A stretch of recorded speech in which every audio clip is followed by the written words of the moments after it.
જલ્દી બધાએ જોડાઈ જઈએ।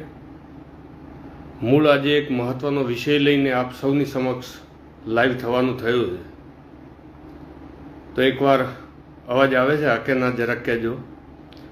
મૂળ વાત 2021થી પંચપદરા બીપીપીએલની પાઇપલાઇન પંચપદરાથી આપણે ચંડીસર સુધી જતી હતી। એટલે એક લાઈન ત્યાંથી થરાદ થઈને વાયા ધાનેરા થઈને પંચપદરા ગઈ, એક લાઈન આપણે ત્યાંથી બીપીપીએલ પ્રોજેક્ટનું નામ છે એ લાઈન ગઈ। એ લાઈન માટે થઈને 2021થી ખેડૂતોને ઓછા વળતર માટે થઈને આપણે લડતા હતા, અને એ લડાઈમાં આપણે છેવટે સતત 2023માં માનનીય મુખ્યમંત્રી સાહેબે આપણને સૌની વાત ધ્યાને રાખીને સ્વાગત ઓનલાઈનમાં સ્પષ્ટ કહ્યું કે 800 ખેડૂત પરિવારોને વળતર ચૂકવી દેવું જોઈએ। માફ કરજો કદાચ સ્લો કનેક્શન હોય તો। એટલે એ ચૂકવી દેવાની બાબતમાં પણ કંપનીએ સતત આડોડાઈ કરીને શું કરે, વળતર ન ચૂકવવું પડે એના માટે થઈને પ્રયત્નો કર્યા।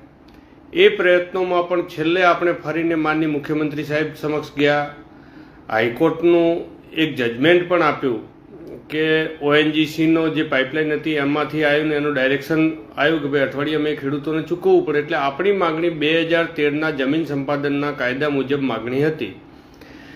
એ માગણી મુજબ સરકારશ્રીમાંથી આપણે મુખ્યમંત્રી સાહેબશ્રીનો પણ આભાર માનવો રહ્યો કે એમણે સ્પષ્ટ કહ્યું છે કે ભાઈ હાઈકોર્ટના 100/2025નો હુકમ અને માનનીય મુખ્યમંત્રી સાહેબનો 2023નો સ્વાગત ઓનલાઈનનો જે સૂચના છે તે અને નવીન જે માર્ગદર્શન માગ્યું તે મુજબ ખેડૂતોને વળતર ચૂકવી આપવું। તો ઘણા સમયથી આપ સૌ સમક્ષ આપણા ધાનેરા તાલુકો, ડીસા તાલુકો અને પાલનપુર તાલુકાના ગામો જે આ પાઇપલાઇનમાં આવે છે એ ખેડૂતો સમક્ષ આપણે બધાએ માટે થઈને બેઠા, સતત અલગ અલગ જગ્યાએ રજૂઆતો કરી, બધી વાતો કરી, અને વાતોના સરવાળાના સારાંશ મુજબ આપણે ત્યારબાદ માનનીય કલેક્ટર સાહેબશ્રીને પણ મળ્યા। સાહેબશ્રીને કહ્યું કે સાહેબ અમને સીએમ સાહેબે પણ હવે સૂચના આપી છે, હાઈકોર્ટનો પણ હુકમ છે, તો હવે વહેલામાં વહેલી તકે ખેડૂતોનો ભાવનો ડીએલપીસી થઈને એમને જે માત્ર જૂની જંત્રીને હિસાબે ચૂકવણું કર્યું છે એની જગ્યાએ 2013ના જમીન સંપાદન કાયદા હેઠળ ચૂકવણું કરવું જોઈએ। અને એ વાત મુજબ પણ માનનીય કલેક્ટર સાહેબ પણ ખૂબ પોઝિટિવ છે, અને એ પોઝિટિવ હોવાના કારણેથી કલેક્ટર સાહેબે એક તારીખ કાઢીને જેમાં મને અને એક સોમાજી કરીને છે આપણે આલવાડાના માળે જે આપણી સાથે લડાઈમાં સાથે રહેતા હતા, એમને બંનેને તારીખ કાઢી અને કંપનીની પણ તારીખ કાઢી। અને એ તારીખ કાઢ્યા બાદ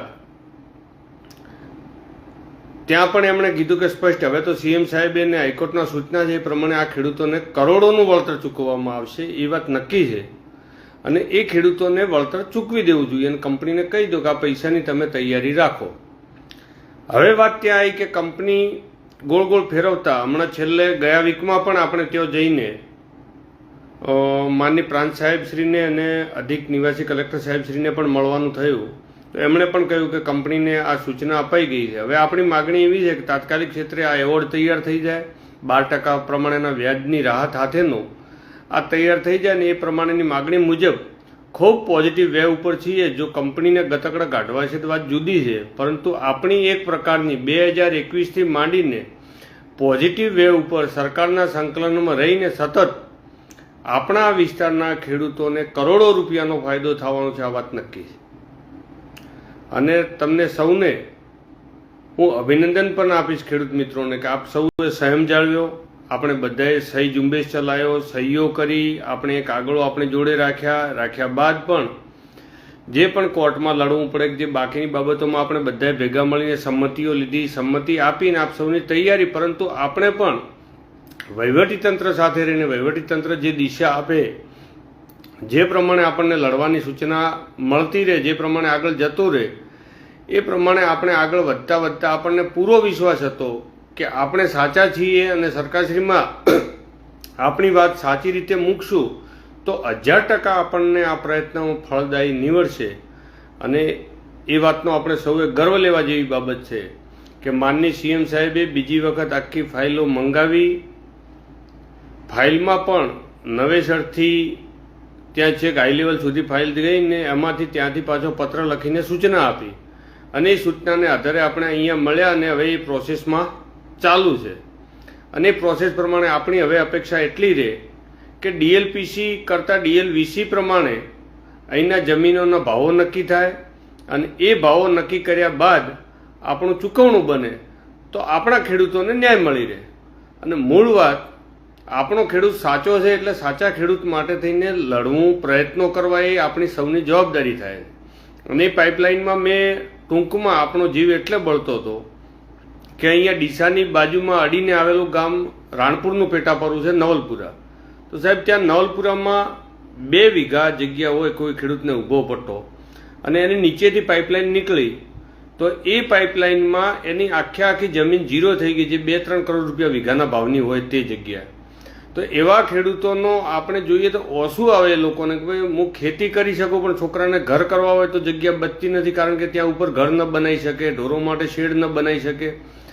પણ છતાં આપણે કાયદાની મર્યાદામાં જે પ્રકારનો કાયદો છે એ પ્રમાણે રહીએ, પરંતુ એ કાયદા મુજબ પણ કંપનીએ અને જે તે સમયના અધિકારીએ મૂળ ભણેલા એ હતા, આપણો ખેડૂત ભણેલ નહોતો, તો એમણે 2013ના જમીન સંપાદન કાયદા મુજબ જમીન આપણી જોડેથી સંપાદન કરવી જોઈતી હતી.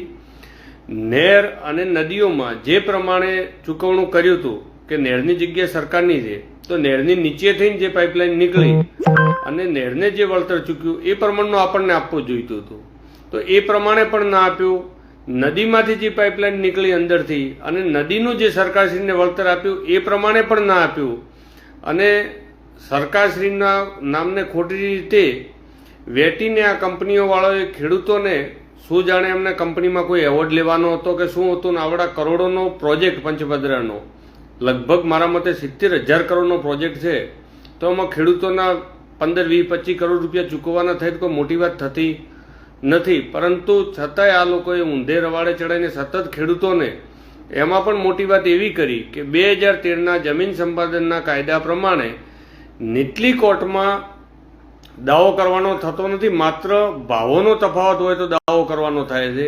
તેનું ડાયરેક્શન હાઈકોર્ટ કે સુપ્રીમ કોર્ટ લેવલનું હોય છે. છતાં આ લોકોને અધિકારીશ્રીએ ભાઈ કે તમને સંતોષ ન થયો હોય તો કોર્ટમાં જવું, અને અહીંયા નીચલી કોર્ટમાં એ ઘણા ખેડૂતોના મોટા ભાગોના કેસો મુકાઈને આખી વાતને રવાડે ચડીને અમારો પ્રોજેક્ટ પૂરો થઈ ગયો હવે એક હવાતિયા ચાલુ કર્યા કંપનીએ. ત્યારબાદ એમણે એવું કહ્યું કે અમે ઉપરથી જમીન સંપાદન કરતા નથી, ખેડૂત ઉપર ખેતી કરી શકે. સાહેબ મારા કરી શકે બધી વાત સાચી છે, પણ ખેતી એકલી નહીં, એને 4 છોકરા હોય તો રહેવા ઘર જોઈએ, ઢોરો માટે તબેલો બનાવવો પડે, અને એ કરવાનું તો જુદું રહ્યું. એના પછી એને વી આકારની ભાદરી શેરડી, જે દાખલા તરીકે એના માણસને આવવું હોય તો એક ધાબલો ખંભો મૂકી દીધો અને એમાંથી કૂદીને આખી શેરડી પાઇપલાઇન ઉપર એમના જે રાખેલા કર્મચારીઓ હોય એ રોજે રોજ પાઇપની ચકાસણી કરવા માટે ત્યાંથી ડાયરેક્ટ નીકળે. જ્યારે ત્યારે વાત એવી થયેલી હતી કે ભાઈ શેઢામાંથી ખેતરને ઝોપેથી વળીને એમને લાગશે તો તે જોવા જશે, ખેડૂતનો પાક ન બગડે તે રીતે. પરંતુ આ લોકો સીધી શેરડી પાડી અને એ ગોભી ઉપરથી નીકળીને ચાલવાનું ચાલુ કર્યું, એટલે દર વર્ષે એમનો પાક બગડવાનો ચાલુ થયો. આ તમામ બાબતો આપને ધ્યાને તો આજે ટૂંકો લાઈવના માધ્યમથી એટલે મૂકું છું કે આપણને સરકારશ્રીની ખૂબ મદદ મળી છે. સરકારશ્રીએ પણ માનનીય કલેક્ટર સાહેબશ્રીને કહી દીધું છે કે આ ખેડૂતોને આ પ્રમાણે ચૂકવણું કરવાનું થાય છે, અને કલેક્ટર સાહેબશ્રીના લેવલથી પણ કંપનીને પણ જાણ કરી દેવામાં આવી છે. અને એ પ્રમાણે આપણે ફરીને પણ મળશું. પણ આપ સૌને ડીસા, ધાનેરા અને પાલનપુરના જે ગામો આવે છે આપણા, એ તમામ ગામોના ખેડૂતોને ખુશખબર આપીએ છીએ કે ભલે એમણે જે પણ પ્રયત્ન કર્યા કંપનીના હોશિયાર અધિકારીઓએ, પરંતુ સરકારશ્રીએ આપણી વાત છેવટે સાંભળી, આપણી વાતને મૂળ સુધી કે આપણે સાચા છીએ અને આપણને ચૂકવવા પાત્ર રકમ થાય છે તો એ રકમ પ્રમાણે આપે. પરંતુ હવે આપણી માગણી મુજબ આપણે ત્યાં માનની કલેક્ટર સાહેબશ્રીને એક વખત રૂબરૂ મળવાનું થયું છે, ફરીને પણ પ્રયત્ન કરશું કે સાહેબ જે સિટીના એરિયાના નજીક આવેલી છે બાજુની જમીનો, એ જમીનનો ભાવતાલ ત્યાંની જે જગ્યાઓ છે, કંપનીએ પોતે જો લાખો રૂપિયામાં દસ્તાવેજ કરીને જે જગ્યાએ ખરીદી કરી છે ત્યાં પણ ખેડૂતોને જંત્રીના ભાવે આપ્યા છે. તો એ તમામ બાબતો જોઈને ખેડૂતને એને પૂરતો વળતર અને ન્યાય મળે એ પ્રમાણે 2013ના કાયદા પ્રમાણે એ લોકોને જોઈને નવો એવોર્ડ તૈયાર કરવાનો થાય છે. તો એ એવોર્ડ પ્રમાણે નવો એવોર્ડ ક્યારે તૈયાર કરે છે, કેટલો સમય કાઢે જોઈએ. વ્યાજની મૂળ તો આપણને વ્યાજ સાથે રકમ ચૂકવવાની થશે જે થશે, અને જે આવ્યા હતા એના કરતાં 7-8 ગણા તો મિનિમાઇઝ આવવા જોઈએ એવો મારો અંદાજ છે. થેન્ક યુ મિત્રો, બધાનો ખૂબ ખૂબ આભાર. આપ સૌ જોઈ રહ્યા છો. તો એમાં પણ આપણે સૌ હાલ પૂરતો સંયમ જાળવીને હાલ આપણો વાટાઘાટો અને વાત ચાલુ છે, અને 99.99% મને અંદાજ છે કે આપણે સરકારશ્રીના કારણે થઈને જગ્યા આપી છે, કોઈ કંપનીને જગ્યા આપી નથી. કંપનીને કોઈ અધિકાર જ નથી એ વાતમાં કે આપણને પૈસા આપવાની ના પાડે. અને જ્યારે ગુજરાત સરકારના સીએમ સાહેબે એવું કીધું હોય કે આ ખેડૂતોને એ પ્રમાણેનું વળતર આપી દેવું જોઈએ, તો કંપનીની પણ જવાબદારી થાય છે. એટલે હવે કંપનીને આપવું પડશે એવો આપણે સૌ, તમે સૌ ખેડૂત મિત્રો વતી આશાવાદ રાખીએ. મારી વાત આપ સૌ સમક્ષ પહોંચે અને વિડીયોના માધ્યમથી એટલે વાત મૂકું છું કે આપણે તમામ ખેડૂતોને ફરીને ભેગા કરવા, એના કરતાં મૂળ વાત આપ સૌ સમક્ષ પહોંચી જાય અને મૂળ વાત પ્રમાણે આપણે ચાલીએ છીએ, અને એ પ્રમાણે આપણને સૌને ન્યાય મળશે. અને ન્યાયની ખૂબ નજીક છીએ. અને આટલા દિવસ આપણે આ વાતને શાંતિસર અંદરથી લડે જતા હતા, જ્યાં ત્યાં રજૂઆતો કરે જતા હતા, અને ધીમે ધીમે ધીમે ધીમે ચાલતા એક મૂળ ઉધી વાત આવી. એટલે આપની સમક્ષ આ વાત મૂકું છું કે આપણને ક્યાંય પણ આપણી કસોટીમાં આપણે ખરા ઉતરશું.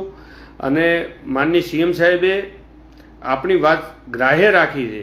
એટલે નીચલી ઓથોરિટીએ એક વખત તો ના પાડ્યો કે કંપની ના પાડે છે, પરંતુ સીએમ સાહેબે ફરીને અને રિવ્યૂમાં લઈને પાછું લખ્યું છે કે આ હાઈકોર્ટનો 100/2025નો આ હુકમ અને સીએમ સાહેબની સૂચના પ્રમાણે આપણને એ પ્રમાણેના વળતરના નાણાં ચૂકવવાના કંપનીએ થાય છે.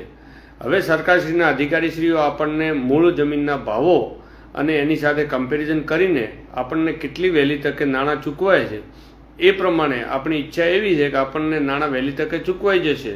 તો આપણે સૌ માનનીય સીએમ સાહેબનો વહેલી તકે આભાર પણ માનીશું. માત્ર આટલો સમય 2021થી લઈને હજી સુધી ખૂબ સમય ખેંચાયો છે, પણ એ સમય માટે આપણે પ્રયત્નશીલ રહીશું. અને વહીવટીતંત્ર પણ આ બાબતે હવે ખૂબ પોઝિટિવ થશે એવી આપણે આશા રાખીએ છીએ.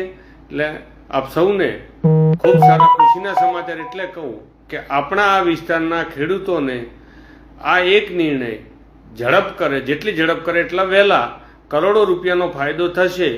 અને એ સૌ આપણી સૌની લડાઈ જે આપણે સૌએ સંકલન કરીને લડીએ છીએ, પ્રયત્નો કરીએ છીએ, માત્ર કોઈ હાઇલાઇટિંગ વગર, કોઈ વાતની વધારેનો શોર શરાબા કર્યા વગર સતત રજૂઆત, કોઈ ટોળાશાહી નથી કરી. આપણે બધાએ સંયમ રાખીને, માત્ર આપણને ભરોસો હતો કે અહીંયા નીચે કોઈક ખરાબ કરે છે, પણ ઉપરથી સરકારમાંથી આપણને સંતોષ મળશે, સરકારમાંથી આપણી વાત સાંભળવામાં આવશે અને સાંભળવામાં આવી પણ.